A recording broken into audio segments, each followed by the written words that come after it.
does that even mean, Bowers Game Corner? Ahoy there, YouTube! I'm back again today for another game review, and today I'm very excited checking out the Blockbuster Party Game from Big Potato Games. This is for 4+ players, ages 12+, so it'll take, I don't know, about 20 to 30 minutes to play. And in the Blockbuster Party Game, this is a party game all about movies, trying to get your team to guess what movie you're talking about by either quoting it, using one word to describe the movie, or acting the movie out. It is a very light, very simple party game, but it's very fun with a whole good bunch of nostalgia heaped in there. But does it work? Let's open it up. I'll tell you what I think. Alrighty then, we're going to take a look which one again inside of Blockbuster Party Game from Big Potato Games. So, first and foremost, we have our handy dandy rule booklet. It is really 2 pages, double-sided, full color, full of pictures, illustrations, examples. Very well done. Should have you up and running in no time at all. Teaches you how to put the stickers on, which I didn't listen to like a moron. But overall, incredibly well done rule booklet. Probably need it once or twice, never need it again. Also an easy game, so I can teach you how to play right now. So in Blockbuster Party Game, what you're going to try and do is you're going to try and be gathering 8 of these movie cards, all with different types. So we got drama, sci-fi and fantasy, comedy, action, animation, horror, family, all-time classics. You're going to try and gather all 8 of those different types of movies, and if you can do that, then your team will be the winner of the game. But it's not going to be that easy, because you're going to have to earn those titles, and other people can even steal movies from you. How does it all work? Let's go over the components. Let's get into the gameplay. So first we got the parking lot here, which is a board. You got the little thing on the bottom that you assemble. It actually looks really stinking cool. And if you want to put the stickers on right, unlike I did, it looks like a Blockbuster parking lot, which is really cool thematically. Next, you're going to get this timer, which is actually a dual-use timer. You'll use it first for the head-to-head rounds, which I'll show you in a second, but then next for the big 30-second round where you're going to be trying to get your team to guess 3 movies. One of those movies, you're only going to be use one word to describe them. One of those movies, you can only use one quote to describe it. And one of those movies, you'll be able to act it out to describe it. But we'll talk about that later. And last, we got a whole bunch of movie cards. And there's a pretty good variety of movie cards here. I would say they definitely skew towards a slightly older crowd. This isn't necessarily a family game just for that particular reason. So I'd love it in the future if they came out with a family expansion for it with just kids movies. But hey, whatevs. This is a party game. So let's get started on actually how the game works. So the first thing, you're going to break up into 2 teams. Once you've done that, you're going to pick the first people to be the head-to-head goers. And these are going to be the people who are in charge for your team for this round. So how it works is you are going to put the timer in the middle of the 2 people. You're going to flip a head-to-head card, read it out loud. So let's just take this one right here. Movies beginning with a B. Then you're going to hit the button. And so I would go first and I'd say, Babe. And I hit the button. Now this person has 15 seconds to do it. You say, Balto. And I'd say, Balto 2. Well, this is why you might use the no sequels house rule, and he would say, Blackish. And then he'd tap it, and I'd be like, no, that's a TV show, you fool. So it means I would go first. So, now what we're going to do, since I won the round,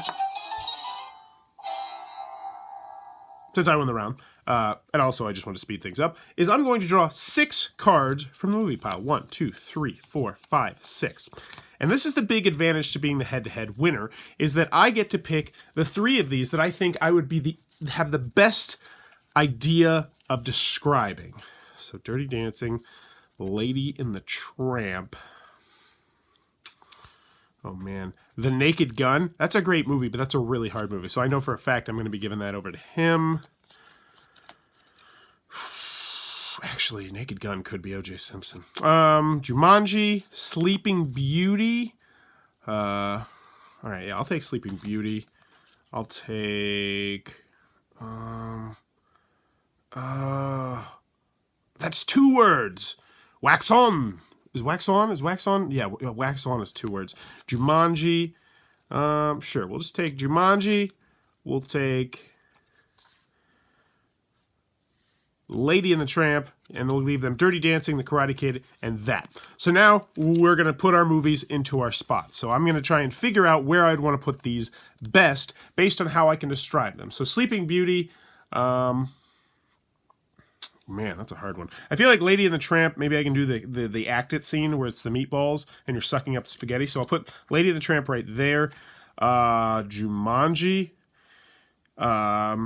So here's the other interesting thing about the quote, which I do like. They give you some flexibility where if you don't actually know a quote from the movie, because like I don't know any quotes from Jumanji off the top of my head, you can kind of make up your own quote as long as it's not like terribly obvious. Like, oh, let's take our, well, yeah, I guess it could be. So I'll quote it and then one word. Oh, dude. I don't even know. I don't even know what this is. All right. And then they were going to, and then they just do this. They just do this over here. They're going to random theirs, put theirs willy-nilly. And then to trigger this, you're actually going to hold it down for 2 seconds. So now I have a slower timer. And I can do this in any order I want, but I'm going to do my 3. So the first one, be like, oh, you guys really shouldn't play that game. It's super dangerous. Oh, you guys really shouldn't play that board game. It's super dangerous. So I'm gonna clarify that. Board game. It's super dangerous. Oh, you guys really shouldn't play that board game. It's super dangerous. Oh, you guys really... Okay, so I might get it. Jumanji. And then I get Act It. So for Act It, Lady and the Tramp, let's see if I can do this. Let's see if I can get this camera up. Go. So that's me just trying to suck up the meatball. It didn't work too well, and I also ran out of time, mostly because I was too busy explaining how the Jumanji thing worked and trying to get that. But... now would go on to the other team, and how this works is, let's pretend that they did get the Lady and the Tramp and they did get the Jumanji. I would get these 2 cards. Put the camera back.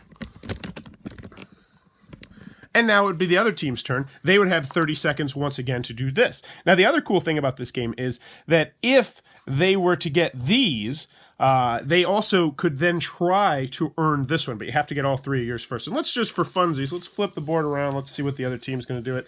And then we'll get out of here, because this really is the extent of the game. You're going to try and get all 8 of your colors, but there's one more rule, and I'll talk about it later. So, setting it up, let's take a look first. One word, Dirty Dancing. Naked Gun. Karate Kid. Okay.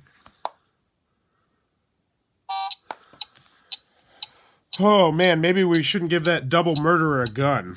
So that's my quote it. Let's see, Act It, the Karate Kid. Yeah, this one I just do karate, doing a whole bunch of karate. And then for one word, Dirty Dancing, Footloose, which I don't actually think is the correct movie. I have not seen Dirty Dancing in a very long time. I think an ex-girlfriend maybe watch it. But anywho, you try and get it, and you hopefully your team is just kind of shouting out movies that are all related to one thing.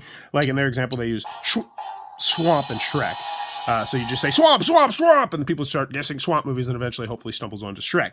All these would go away if no one guessed it, and then you would rinse, wash, repeat with different people being the head-to-headers. Now, the other last movie that I want to talk about is the Steal Movies thing, which is that if you happen to get 3 movies of the same color, because that's not useful to you at all, what you can do is you can turn those in, and you can steal someone else's movie, which actually is a really nice mechanism to make it so you're not just hoarding a whole bunch of, like, say, sci-fi and fantasy, because you really love sci-fi and fantasy movies.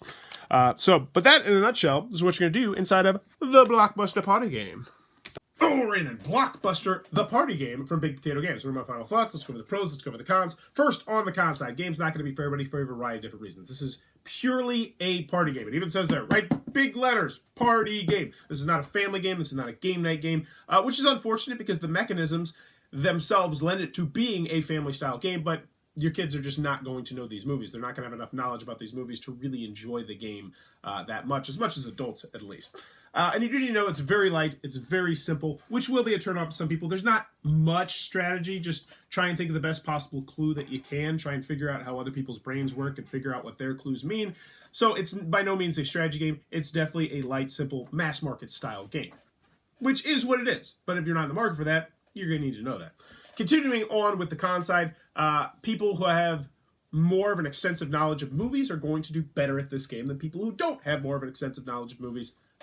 Duh. Now, where I will say this game kind of sets up apart, by being a party game, you can kind of balance that out. So say, oh, Jim over here is a cinephile, and Jan over here is a cinephile, so how about instead of having them on the same team, we just put them on different teams, and that kind of balances things out. And you can balance things out based on how well people know movies, which works out really well, because I played this 3 times. Two times I played it 2 times in a row. And the first game, one team just crushed the other team. We're like, all right, so we're just going to split up these teams a little bit. And then the second game was much more competitive. So I do like how you can do that. And you can even potentially just do it on the fly in the middle of the game if you really wanted to, if you didn't mind about the scoring. Continuing on with the pros. This, I reviewed, no, we're on the cons. What the heck am I talking about? Continuing on with the cons. I don't really have too many cons with this, to be honest with you. It's very light. It's very simple. It's a mass market style game. You need to know all that. And if you know all that, I think you're really gonna have a lot of fun with this game. But I'm stretching here for cons. I need more cons. Oh, it's difficult. It's a difficult game. And that 30-second timer, I mean, it sneaks up on you. It doesn't feel like it's 30 seconds because if you spend a little bit too much time on one clue, then it's like, oh, shoot, I didn't even have time to do my third clue. And I've seen that happen quite frequently. So you have to get used to the fact that this is a rapid-fire game, which is good because party games should be like that a lot of the time, but it is something you need to know, and especially when you're teaching the rules for the first time, I would recommend focusing on people knowing that, like, don't focus on one clue too much. Like, get it done, let people know what the clue is, and then go on to the next one. People still know that they have cow in the back of their head for the one thing, and they can still guess it even when you're describing something else.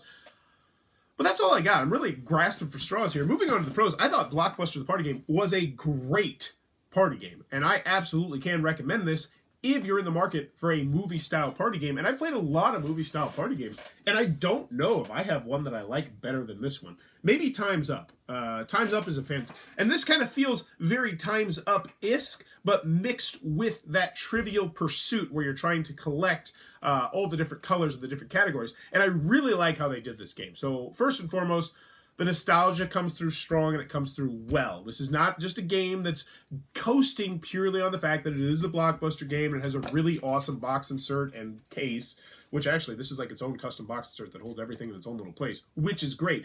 No, I mean, there's still a very rock-solid, fun party game built around this Blockbuster theme, but the Blockbuster theme comes across pretty well. You know, they give you the parking lot, they give you the little buzzer, and they got the little sign. It works well, and people are going to be excited to play the game just based on the IP, which is good, because a lot of the times when you're trying to get a game out at a party, you'll have naysayers. You'll have people like, I just want to drink and, you know, try and get kissy and stuff. You know, whatever they may say. But having this and being like, let's play this, is going to instantly get people intrigued. It's also a fun game to watch as well, which is a great thing with party games. You don't want a party game where it's boring and you're all just sitting there quietly. No, you want a party game where it's fun and it's funny and it looks like everyone is having fun, because then other people will want to jump in, because that's kind of how party games work. Also, it accommodates a large player count, which I really like. Oh, that's one last con I do have with this game. I didn't get a chance to play it at the lower player counts, but I think I would always like to play it with at least 6+ people. I don't think I'd like to play this at 4 and 5 players, just because it makes the game a lot easier, and it makes the game go faster as well, because you're playing a 4-player version of the game, then you're describing your clues to one other person, one other brain. Whereas if you're playing a 10-player version of the game, you're describing your clues to 4 other people who have 4 different brains that work 4 different ways, and they're much more likely to get those clues that you're throwing out, which will speed up the game, score more points, and just lead to better results, I think. That being said, I don't think it'd be a bad game at 4, 5, 6 players, but I would prefer to play it at the higher player counts, and I did enjoy playing it at the higher player counts. Continuing on with the cons, component-wise, fantastic. Rules, very well done. You're going to need them once or twice. You'll never need them again. There's also a really well done watch it played video, how to play video. They always put out how to play videos on their games.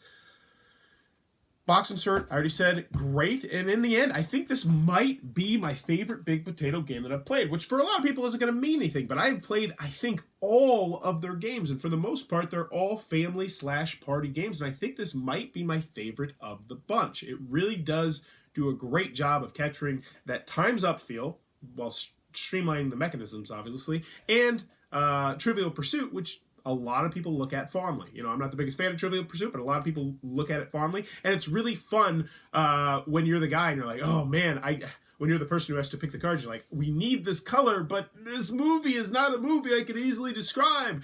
And it does, you know what, I will say, it does have some strategy in those aspects that I think I might have undercut a little bit when I said that there's not much strategy in the game. But there's still not a terrible amount of strategy in the game, but there is definitely some, especially when you're that person who has to make the choices about which movies go here and which movies go there. I like the fact you can steal movies from other people. I think there's a really cool mechanism so if you have, you know, say 4 blues and you're like, I don't need these stinking blues, you can now use those blues to steal a card from somebody else, from the other team. And I did. I dug it. Blockbuster the party game. Easy recommendation. If you're in the market for a party game, you like movies, this is definitely one I can recommend you check out. Accommodates a large group of players very, very well. Easy to learn, easy to teach, great components. Movies, quite a good deal of movies, and movies people are going to know / at least have an idea about. So there you go. Blockbuster the party game. Big Potato Games, definite recommendation if you're in the market for a party game. If you enjoyed this review, please click on that subscribe button down below. If you want to support the channel, click on that little Amazon Associates link down below. Buy anything on Amazon. Throws a couple of pennies my way. It really does help support the channel. And in the comments below, I'm going to power through this cough. Bronchitis right now. In the comments below, let me know, do you have any personal memories with Blockbuster? And this, for me, woo! Lots of memories. I used to, actually, my first love was named Paula, and she worked at Blockbuster, and her dad worked at Blockbuster, and her brother worked at Blockbuster, and I lived with them for probably about 2 years. So needless to say, I spent a lot of time at Blockbuster. I got a lot of things from Blockbuster. I got a lot of good memories at Blockbuster. I got a lot of good memories at the back of Blockbuster in like those secret hallways with my girlfriend and her brother. With her brother, they were different memories. Obviously, we weren't into that sort of thing. But anywho, yes, I got a lot of good memories with Blockbuster. I remember being able to get games a day early, which was like the hottest thing ever. She'd be like, well, we're going to put them out tomorrow morning, but I was able to snatch you one right now. And I was like, yeah, because her dad was like the regional manager.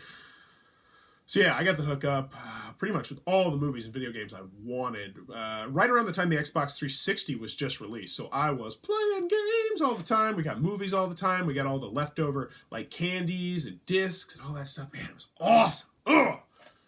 You know, she was absolutely, I mean, she was bipolar, so, you know, I don't want to badmouth her too much. And her dad was bipolar, and her mom was bipolar, and one of her brothers was bipolar, and the other brother was a perfectly spectacular gentleman, but he was gay, and they were all homophobes, except for my girlfriend. She said she wasn't a homophobe, but she definitely had some mannerisms.